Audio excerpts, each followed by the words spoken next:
มันตัดไม้ล่ะมันตกทุกคน ใช่ค่ะ อันนี้เลย โอ้ เจ็บไปได้ดิ ใช้เบิ่งดูหาเฮาเบิ่งดู ตกใช่โดนเอ็นนี่รุ่นนี่มันใหญ่ได้มันขาดเนาะ โอ้จนไข่จนแข็งพี่น้องเอ้ยเจ้าบ่ได้ห่มบ่พ่อเฒ่า ก้ม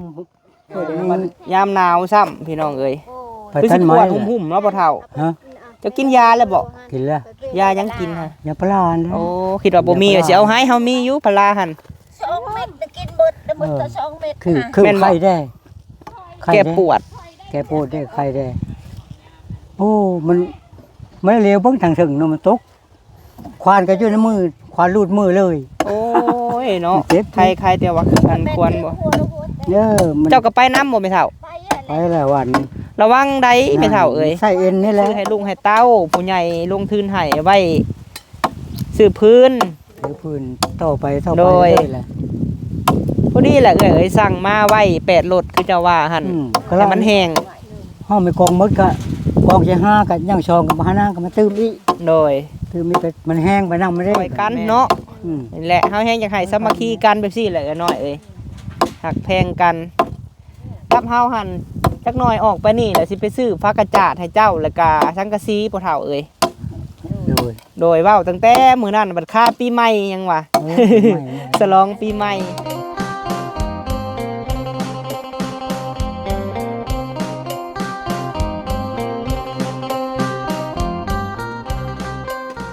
โดยสบายดีสบายดีสบายดีพี่น้องสุขุสุคนได้พี่น้องเด้อเนาะแฮปปี้นิวเยียร์สบายดีปีใหม่2026เด้อพี่น้องเนาะกับทักไทายสบายดีแม่แม่ FC เอื้อยอ้ายที่หักแพงบ่าวพามีได้พี่น้องเด้อเนาะกับทักไทาย2025ผ่านไป2026เข้ามาพี่น้องเอ้ยขอให้มีแต่สิ่งดีๆเนาะความสุขความเจริญเปิดสุขุสุขคนได้พี่น้องเด้อเหตุอันใดก็ขอให้เจริญหุ่งเฮืองเรืองเหลื่อมเนาะอยู่ดีมีแฮงกันทุกทั่วหน้าพี่น้องเอ้ยทั้งนี้กับหากะใครแน่พี่น้องเอ้ยบ่สบายเสียงแบบเปลี่ยนนะพี่น้องเนาะโดยเอาพี่น้องเนาะยินดีต้อนรับ2026พี่น้องเอ้ยขอให้แม่ๆ FC ทุกท่านเนาะพบพ่อแต่สิ่งดีๆเด้อเนาะเป็นห่มโพห่มไสให้ลูกให้หลานสุขุสุคนสุขใดที่ประเสริฐพรใดที่ล้ำเลิศเนาะขอจงเกิดแก่แม่ๆ FC ของบ่าวพามีเอื้อยอ้ายแม่ป้าพ่อลุงสุขุสุคนเด้อพี่น้องเอ้ยเนาะสาธุโดยเอาพี่น้องเอ้ยเนาะบ่าวพามีมามื้อนี้พี่น้องเอ้ยมาพี่แหละเนาะเรือนซานของเอ้ยน้อยคืออยากมืดเนาะมุมกล้องเฮาก็ได้มามื้อนี้พี่น้องเอ้ยเข้ามาอัปเดตเบื้องก่อนเนาะพี่แหละครอบครัวของสาวน้อยพี่น้องเอ้ยหลังจากว่าเฮามอบเงินให้เพิ่นมื้อนั้น1 ล้านเนาะพี่น้องเนาะเป็นเงินของแม่ฮักบ่าวพามีแม่บุญทวีพี่น้องเอ้ยมื้อนี้สิเข้ามาอัปเดตเบื้องก่อนเนาะคือได้ยินแว่วๆว่าสั่งไม้แล้ว4รถพี่น้องเอ้ยเบิ่งก่อนเนาะมื้อนี้ก็สิเข้ามาอัปเดตประตูคูณนํพี่น้องเอ้ยว่าสิไปสั่งเครื่องสั่งของเฮ็ดเพื่อนให้ประตูคูณพี่น้องเอ้ยมื้อนี้เริ่มต้นมื้อใหม่เดือนใหม่ปีใหม่พี่น้องเอ้ยเนาะโดยก็สิสั่งมาให้ประตูเพิ่นแล้วก็เข้ามานี่ก่อนพี่น้องเอ้ยเข้ามาถ่ายแล้วก่อนคือว่าได้ยินว่าไม่ทับแขนบ่ประตูคูณเป็นแนวใดพี่น้องเอ้ยสิเข้าไปถามไทยเบิ่งก่อนเนาะไปพี่น้องเอ้ยจังได๋ก็เข้าไปเบิ่งนํกันเนาะพี่น้องเนาะไปถามไทยเบิ่งก่อนพี่น้องเนาะเดี๋ยวเข้าไปหาสาวน้อยก่อนพี่น้องเอ้ยป้าโธเบิดแล้วฐานลาวเนาะคือสิบ่ใหม่คอนเดียวนี่แหละพี่น้องเอ้ยเบิดเกลี้ยงเนาะเพราะว่าขี้เลื่อยเพิ่นบ่หลายพี่น้องเอ้ยสาวน้อยเพิ่นจะแบ่งกันกับพ่อเฒ่าคูณเนาะอันนี้หันพ่อเฒ่าคูณสิกองเลยแล้วนี่คือสิสั่งไว้มาไว้ก่อนนี่เนาะเพราะว่ามันเป็นขี้ดินเบิดแหละพี่น้องบ่แม่นขี้เลื่อยเป็นดินเบิดแล้วเนาะช่วงนี้หาขี้เลื่อยยากพี่น้องเอ้ยประตูแห้งกองใหญ่เนาะประตูคูณนี่ โดยสบายดีเด้อบทสุคนสบายดีปีใหม่เด้อสบายดีพ่อเท้าโดย เบิ่งก็ไม่ทับแขนขัดขึ้น เอ้า ไม้ตก สร้างว่าแท้ ไม้ตกจะได้คัดแล้ว เฮาได้ยินแต่เขาเว้าแม่นอลีบ่พ่อตู่ ตกชนิดแล้วก็ ใคร มันตัดไม้ล่ะมันตกทุกคน ใช่ค่ะ อันนี้เลย จะลูดมือ โอ้ เจ็บไปได้ดิ ใช้เบิ่งดูหาเฮาเบิ่งดู ตกใช่โดนเอ็นนี่รุ่นนี่ บ่ใหม่ก็บ่ได้ใหญ่ ไม่ใหญ่ได้มันคัดเนาะ โอ้จนไข่จนแข็งพี่น้องเอ้ยเจ้าบ่ได้ห่มบ่พ่อเฒ่า ก้มตัวแดงนี่แหละ โอ้เนาะ ไม่ได้ คัดมัด นาน ที่แล้วพี่คัด บ่ปวดปะโทบ่ คู่เลยคือนี่อยู่ โนอน ใครน ใครมันสบายนะ ได้ยังเนาะ ำโอ้ยเราหม่ำให้แล้ววะ เออ โหหล่นบ่เพียงหล่นบ่เพียง โดยแล้วมึงนั่งมึงดูประตูไม่ตกใส่บัดติ ใช่ ยากินผัดยังยั โดย โอ้เนาะสร้างเป็น ไม้ช้ำนั่นแหละไม้นั่นช้ำนั่นตกมาจะถึง พ่อเฒ่า ไปน้ำแน่ไปน้ำแน่อย่าไปนั่นน่ะไปน้ำแน่เอาไปกินอยู่ห่มก็เถอะ เออ ไปไปน้ำระบุฮะไปวันนี้ก็ให้น้ำไปอีกวัน ไปน้อยมากองทืนให้พ่อเฒ่าคูณบ่เอื้อย มาสิ อืม ไปแล้วเอ้า ก็ไม่ตกใส่แขน ไม่ เนาะ ตกใส่แขนนี่ มันยามหนาวซ้ำพี่น้องเอ้ย ไป คือ ทั สิ น ป ไม้ วดหุ่มๆเนาะพ่อเฒ่า ฮะ เจะกินยาแล้วบ่ กินแล้ว ยายังกินฮะ ยาพลาน โอ้คิดว่าบ่มีก็สิเอาให้เฮามีอยู่พลาหั่น 2 เม็ดจะกินหมดแต่หมดแต่2 เม็ด คือ ค่ะ คือ แม่นบ่ ไข้ได้ไข้ แก้ ได้ ปวด แกปวดได้ไข้ได้โอ้มันไม่เร็วเบิ่งทางถึงเนาะมันตกควานก็อยู่ในมือควานรูดมือเลย โอ้ยเนาะ เจ็บ ใครแต่ว่าอันควรบ่ เด้อมัน เจ้าก็ไปน้ำบ่ไม่เท่า ไปอะ ไปแล้ววัน ระวังได้ไม่เท่าเอ้ย ใส่เอ็นนี่แหละ เพื่อก็ตลอดมาปลุกช่องเทือวานนี่ แห้งลมซ้ำ มันล่มหน้าวานนี่ฟาดใส่นี่แล้วก็ควานตกใส่มือแล้วก็คัดหมดไปเลยแล้วก็เหย่าแล้วบัดน่ะขับรถไปได้ พักผ่อนก่อนประตูไอ้กองทานก่อน เอ้ยเจ้าก็มีน้ำใจมาช่วยบ่เฒ่าเนาะเอ้ยเนาะอีบาปเราก็กองช่วยกัน บ้านเฮากับกองร้อย โดยดีแล้วประตูเอ้ยช่วยกัน เจ้าก็พักผ่อนแหน่บ่เฒ่าเอ้ย พักไปพักปันมันบ่แล้วนี่แหละ เออ ก็เอาพื้นช่องหลบลาวน้ำมัน โดย แม่ลี่แล้วว่าโอ้ยพ่อเฒ่ามาบ่ได้พัก เออ มาแล้วก็ไป มาเลยลุยเลยเนาะ เรื่อยๆเลย บัดนี้หั่นกองใหญ่แน่เรากับพี่น้องเอ้ย ง่ายแล้ว บัดนี้หั่นเอ้ยน้อยหั่นสั่งมาแล้วบ่เอ้ยใหม่ฮะ ให้เขาตัดเลยเด้เขา สั่ง มา จักเขามาจักเขาเสียชอบจัก จักเสียหรือจักเพ มันเพ่ มันเพบ่ อันนี้เพิ่น โอ้ มีโชว์บ่เข้าอันนี้ฮะเอากระตูดซะก็บ่เข้าแม่ โดย เขาเงินชีเล็กชีมัน บัดนี้หั่นกวาดอันตรงมาปกของพระเราคูณแล้วบัดนี้ขี้เลื่อยเนาะเปลี่ยนกัน บ่ยังไปเอาพวกนี้ได้เฉยเลย ไปเอาอีกบ่ คนจะชาให้ยังมีอยู่ โอ้ ของเด้ โดยยังอยู่ อ้าวจังไดก็เบิ่งกันไปเนาะประตูเนาะ บ่มันกองกะ โดย มาเท่านี้ปานกันใช่ ปานการขวดแต่นี่ไปหั่นแต่หั่นมานี่เอ้ยน้อยก็เอามาไว้มันแห้งบ่เอื้อยเออสิสั่งรวมเบิดหาประมาณจักรถน่ะกล้าว่าสิสั่งฮะ จังรถได้บ่ จักมาเต้นี่บ่ 8รถบ่ โอ้ เด้เงินเฮาให้มื้อนั้น ได้มัน เฮามากองมาแล้วก็ โดย กะนั่นโคกุมมันแล้ว เอามาไว้ให้มัน มันแห้ง มันแห้ง มันแห้ง เนาะให้มันตุ้ยพี่น้องเอ้ย มันแห้งแล้วสบายมัน แม่น แห้งมันง่ายมัน แม่น ตึก แหละ ไว้ และ ดิบมีเยอะ มื้อหน้าเฮามามอบเงินให้เพิ่นก็สั่งพื้นพ่อเฒ่าเอ้ยดีใจอยู่บ่หลานเป็นคนฮู้ โย่ดีใจนะโน่ โดยโอ้คันเอาเงินไปเป้ผู้บ่าวน้อยนี่บ่ให้ได้เนาะเอ้ยน้อยเนาะเออ ซื้อพื้นซื้อโลมันก็ได้แหละ บ่ได้กุ้มลูก นี่ไปหาดินหานี่ เออ เงินเจ้าของก็เก็บไว้ซื้อให้ลุงให้เต้าผู้ใหญ่ลงทุนให้ไว้ซื้อพื้น ซื้อพื้นต่อไป โดย ได้แหละ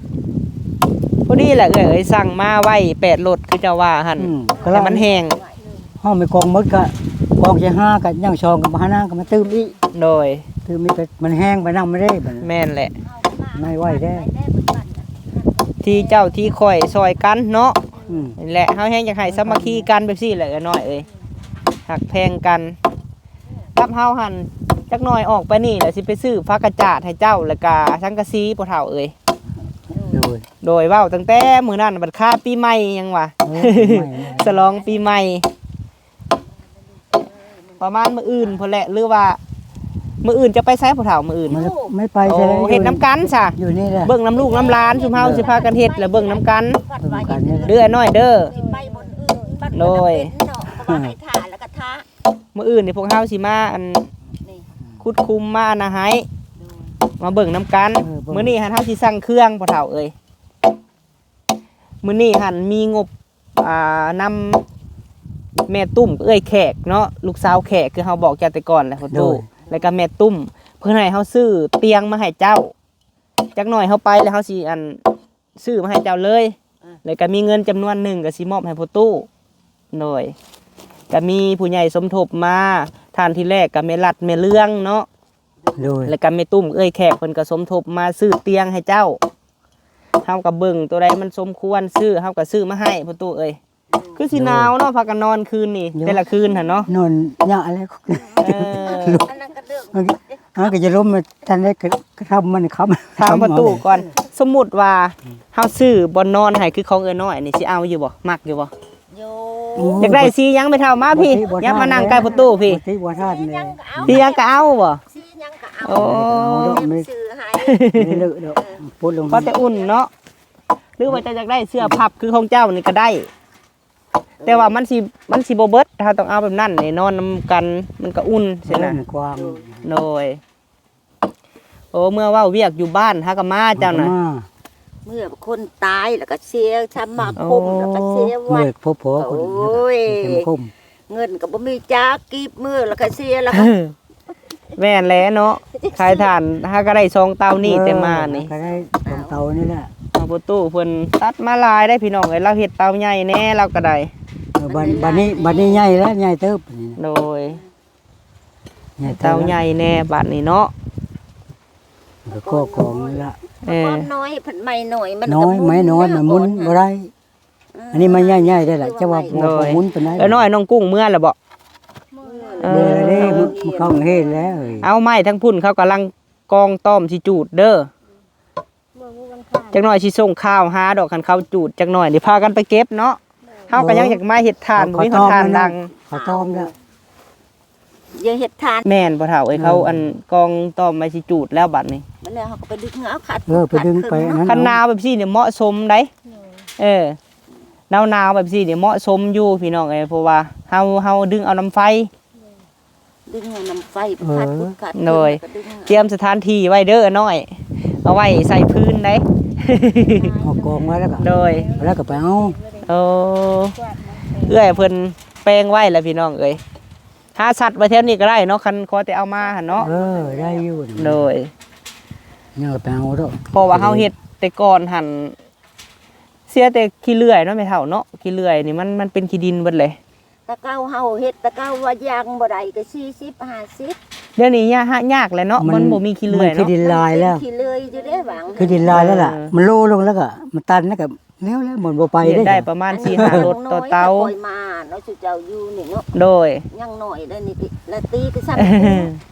อันนี้ก็ใหญ่กว่าไอ้กุ้งอันนี้ก็ เนาะ พาก็ไปตัดปืน ไปตัดเครือได้เฮาก็ยังเฮ็ดทานท่าไม่ตู้นี่ เคยตะโมเลย คือตะโมคือ แม่น แล้วหน่อย ตะกี้น้อยเพื่อนเฮาตูมเฮาอยู่บนนี่ได้นี่แหละ อยู่ มยมนี่แหละ ในบ่อนบางยมบ่อนหลังเฮือนเจ้านี่ มันโดนนั่นแหละ เออ มันสวนมันเท่าเนาะ โดยประตูใต้ยังกลางคืนค่ะ อัน ไทยโคม เพิ่นเอามายืม ไทยโคม เอาน้ำ แล้วก็ เขามา ยืมเขามาใต้ยัง เพนสากก็ได้ยังบ่ได้เอาตาก เอ ได้ อยืมเขามาอยู่ไสค่ะ ยืมเขาอ อยู่ ยู่ บ้านเวียง เธอเฮือนพุ่น ป้า ล่ะ มายืมมาไกลแท้ โยมมันบ่มีใต้เลย ใส่เอามาให้ลูกเบิ่งดูค่ะพ่อเฒ่า ไปเอานะเฮ้ยนะหอย ยืมมาเขาเฮื มา อน แล้ว ก็ จะเขาเฮ็ดเพียงแล้วก็ดำมืดหน้ามันก็บ่จะเห็นหุงละโมชะโล เอื้อยได้สาหุงคักอยู่บ่ หุงคักหมดพี่ได้ โอ้ เขามัด ดีแล้วหุงเฮืองจังเห็นคักเนาะบรรยากาศ ยืมเอา ถ้าแดดเอา บัดแล้ว มีดอกเขาอันนี้เลย เดี๋ยวหุงแล้วบัด ตาแดดเอา อ๋อโอ้อันนี้หันรุ่นเก่าแล้วตัวนี้ ลู ฮะ กเก่าแล้ว น่ะบึกเพียง มัน 100 วัตต์ เปิ้มาล่ะ เบิ่งรู้ไหมเฒ่า แฮม โอ้ บีบมัน นี่ ไตอยู่หันบีบอ่ะ เก่ามาละ ยืมมา มันสมมุติมันเพเขาบ่ให้เจ้าบ่ บ่หายดอก โอ้หาย บ่เขาปะแล้วก็แม่นน่ะมัน ขี้นั่นล่ะ เก็บเอามีแต่ผู้มีขี้เหงื่อเขาไปในแล้วแม่เฒ่าเอ้ย ไหนล่ะพอได้อยู่ได้ตายทุก พอได้อยู่ หินๆอยู่เนาะ พอกินข้าวได้แล้วก็ โดย ทั้งเธอก็พากันลิ้นข้าวซุ่มในข้าวอีป่าข้าแม่ลี่มาลิ้นน้ำแล้วก็แสงเดือนมัน เออ พากันอยู่ใน โอ้ นั่ง ยังแข็ง ไฟ แรงแล้ว ผู้ ฮอด โอ้ ทุกผู้ ลิ้นตากแดดได้ลูกซะหน่อยผู้พี่น้องเอ้ย รีบมามา ต้องได้ เด้ ก้อยคักแน่เนาะพ่อเฒ่าเนาะ เออ ได้ก้อยผสมกันคักแน่จังโป๊ะ ยังละ ใส่หลัง ก้อยได้ โหด ยังตักน้ำมาแล้วก็ เออ มันชุ่มได้ เดินมัน โอ้บ่ก้อยสิมันก็พุงแล้ว โดย ทั้งน้ำมาแล้วก็เฮ็ดจังมุงแล้วก็ฮอกกระเทาะน้ำได้ โดยคิดว่าประตูสิไปเว้าเวียกน้องทงนี่สันดอก บ่ ยังทันไป โอ้ จุดทานคนบ่จังมาถ่าเบิ่งแหละ เป็นจุดทานเป็นพุ่น ตูบกับปุกตูบแล้วพุ่น โดย ยืดแล้ว มึงถ้าเพิ่นขวัดอันเพิ่นจูดแล้วบ่ทาน เอ เพิ่น อเพิ่นจูดแล้วครึ่งแล้ว จะว่าควัดมันมัน ไม่ไปครึ่งแล้ว ไม้น้ำเกี้ยงซ้ำโอ้เอ้อน้อย ครึ่งแล้วไม่เบา เจ้า หมด เจ้าน่ะแพ้อยู่บ่น้ำเกี้ยงอะพ่อเฒ่า โอ้ยบ่ได้แล้ว บ่แพ้ บ่ได้แล้วบ่แพ้มันได้ พันจนก็บ่ได้ เจ้าเด้อน้อยบ่ลองเก็บเบิ่งบ่ มันก็เป็นตู้โดนแล้วเฮาบ่ได้ เจ้าน่ะบ่แพ้เนาะเก็บก็บ่เป็นหยังแม่นบ่ ปีนก็บ่ย่านอันนี้ค่ะ เจ้าอันใด เจอบ่ได้ เออ มันเกรงโอ้ ย่านปีนแล้วค่ะอันนี้ชื่อว่าปีนก็บ่ย่าน งูได้ซะเอ้ยย่านอยู่บ่งูก็บ่ย่านเก่งแท้นี่เนาะ บ่ได้จังอัน ย่านปีน เฮาเชิบ โอ้ยอันนี้ปีนก็บ่ย่านเพิ่น โดยพอตู้เราก็เลือกเอาแต่ไม้เน่นได้พี่น้องเอ้ยเรามาเฮ็ดทานแล้วเนาะผู้ ไม่แน่นๆถึงหมดแล้ว บ่มีบ่เครือคือเฮาเฮ็ดตะกี้แม่เฒ่า เอา ได้อยู่ เครือ เครือ นี่โดนนี่มีแต่เครือด้วยนะ คือก็มีอยู่ เครือก็มี คือก็ลายอยู่ อันนั้นก็เครือเด้หั่นน่ะเครือ โดย ผู้ทั้งนั้นคือผู้งางนี่คือทั้งหมดแล้ว เฮาให้น้องเคยเฮาไล่เบิ่งสังกะสีไล่เบิ่งฟ้ากระจาดพ่อเฒ่าเอ้ยให้เฮ็ดให้แบบปิดเปิดได้หั่นนะแบบไปหันไปนี่ก็ใส่กุญแจไว้เนาะ นั่นแหละ โดยสิได้เฮือนใหม่เพิ่นเจ็บปวดซ้ำเนาะพ่อเฒ่าเนาะ เจ็บปวดสิ เด้ว่าปืนเอาอันนั้นดาดได้คืน เอาเปื้อแดงนั่นแหละ ถึกบ่ถึกเส้นเอ็นใหญ่เอ็นรวมนั่นเนาะ บริลงมันพูดกับฟาดไปแล้วก็ควานรูดมือทู่เจ็บบรินี่มันยอดพี่ละบัดนะ ใครเดียวว่าบ่ถือคนอื่นเนาะพ่อเฒ่าเนาะ ใครได้ชื่อโห โอ้ย ใส่หมูกเนาะใส่หมูก กันก็บ่ตายเลยเห็นบ่อีตานั้นระวังเด้อโวยลงมาตายพอบที่บ้านคอย ผมไม่ทัน พี่กายไปซื้อนี่เนาะ อ้าวหายเคราะห์หายเค็นไปพ่อเฒ่าเอ้ยปีใหม่เลย มีแต่สิ่งดีๆเข้ามา บั บั ด ด นั้นแหละหายคอหายเข็น เจ็บก็เจ็บล่ะ ลูกค่ะมันละไปแต่มือหันน่ะผัด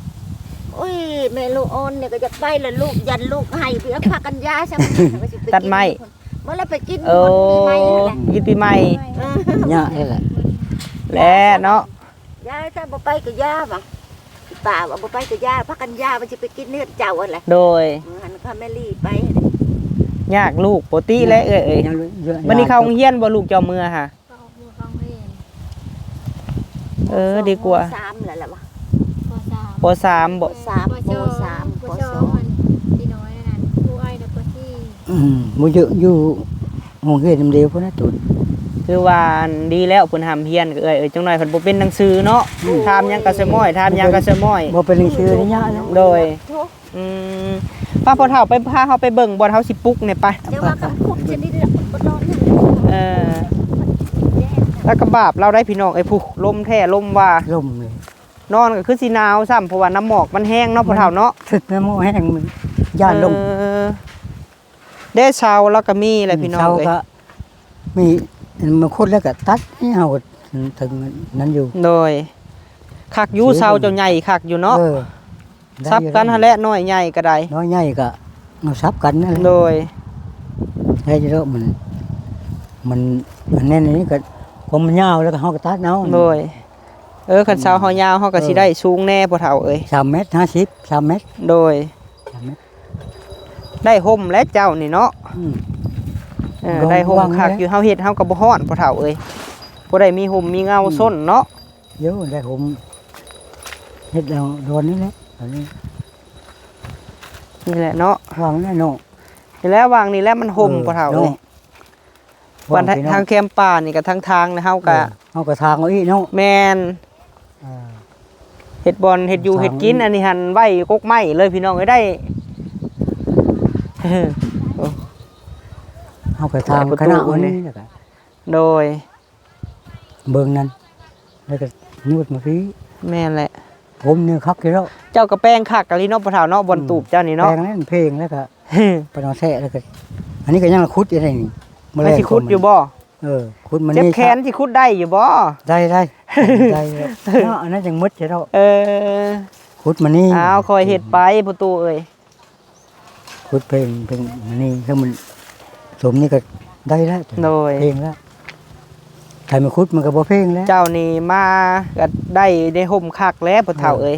บ่ตัดมันอันนี้เอาไว้ห่ม บ่ตัดแล้วนี่สิ โดย เฮาก็ยังย้ำมานี่ถม แม่น นอนกลางคืนนี่หนาวบ่ หนาวนั่นแหละ คงอยู่กระเดิบมันนั่น โดยผ้าห่มจักพื้นค่ะพ่อเฒ่าตุ้มคู่มือนี่ค่ะ ก็พื้นนี่อันนั้นแหละ พื้นเดียว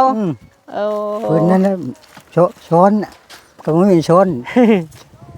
หาบ่หนาวปานใดบ่นั่นล่ะดึกพูนมันหนาวนั่น แม่นก่อนแจ้งเนาะ มันน้ำหมอกตกแล้วโอ้ เริ่มหนาวแล้วเดือน1เดือน2เลย หานุ่งเชือช้อนแล้วบัดนั้น โดย โน่นโอ้ยตก ผู้เห็นบ่ลมพี่น้องเอ้ย วางนี่ละ โดยจักหน่อยจังให้น้องเคยเพิ่นมาแล้วเพิ่นแทกให้บ่เฒ่าเอ้ย แท้แล้วก็จะจักบอนขุด โด เพิ่น ย เพลงนี้ ให้น้องเคยเพิ่นเบิ่งบอนแทกบอนยางไว้เฮาไปซื้อเครื่องให้เจ้าก่อนเด้อซันเด้อประตูเด้อ โดย โดยสบายดีเด้อพ่อเฒ่า สบยดี โดย มาลูกคอไม้เนี่ย อ้าวคอยเฮ็ดคมเด้อแขนเจ้าน่ะจังหน่อยแฮงสิจับยังบ่ได้ได้ค่ะ อ้าวพี่น้องเอ้ยมาบอกข่าวดีประตูเพิ่นเนาะหลังจากเพิ่นมาแต่บ้านพี่น้องเอ้ยสิไปซื้อตอนนี้แหละพี่น้องเอ้ยไปซื้อฟ้ากระจาดสังกะสีเพราะว่าให้น้องเคยไล่แล้วเนาะโดยจังไดก็ขอบุญขอบคุณหลายๆเด้อเนาะทางเมลัดเมเรื่องพี่น้องเอ้ยเพิ่นฝากมา300 ดอลก็ได้อยู่6 ล้านกว่าพี่น้องเอ้ยแล้วก็ทางเมตุ้มก็เอ้ยแขกเนาะเพิ่นสมทบมาอีกพี่น้องเอ้ยเดี๋ยวบ่พมีสิแจ้งอีกเนาะเพราะว่าเพิ่นให้ซื้อเตียงมาให้พ่อเฒ่าเนาะโดยก็ขอให้อยู่ดีมีแฮงเด้อแม่ลัดแม่เรื่องเอ้ยแล้วก็แม่ตุ้มเอ้ยแขกเนาะอยู่ต่างประเทศพุ่นแหละพี่น้องเอ้ยขอให้เป็นโฮมโพโฮมไซเนาะให้ลูกให้หลานเด้อแม่เอ้ยปีใหม่แล้วก็ขอให้แม่ตุ้มเอ้ยแขกแม่ลัดแม่เรื่องเนาะพบพ่อแต่สิ่งดีๆเข้ามาเบิดสุขุสุคนนั่นแหละเนาะที่สดซอยประตูเพิ่นตะกะบาผู้เฒ่าพี่น้องเอ้ยไม่ซับไม่อันนั่นเนาะเราก็บ่ได้อยู่แหละเฮ็ดจังไดหากินพี่น้องเอ้ยยังใครแต่ว่ามีรถไถเราก็ได้โอ้กระบาบเพิ่นพี่น้องเอ้ยผู้เฒ่าบ่มีบนอยู่บนนอนหั่นแหละเบิ่งแหน่บนนอนก็ได้ก็ที่ว่าคือแคมป์มีหยังพี่น้องเอ้ยให้อยู่ไปหลานสาวเพิ่นก็มาซอยมื้อนี้ฮะเนาะทางเอื้อน้อยพี่น้องเอ้ยสางสาวไม่ห่างเพิ่นกับแม่บุญทวีก็ขอบุญขอบคุณหลายๆเด้อแม่เอ้ยสดซอยเอื้อน้อยเพิ่นเข้ามาเนาะจนมีบนอยู่บนเซาแล้วก็ต่อยอดพี่น้องเอ้ยลาวก็ได้คือกับเอ้ยซาคือกันคุณจักจักได้แบบเอาเงินให้ก็สิสั่งฟืนมา8รถแล้วว่าเนาะโดยก็ฝากแน่พี่น้องเอ้ยเอาจังได๋ก็ขอบุญขอบคุณสุหม่องสุบอนได้พี่น้องเด้อเนาะขอให้พบพ่อแต่สิ่งดีๆเข้ามาร่ำรวยเบิดสุขุสุคนพี่น้องเอ้ยโดยไปบ่าวพามี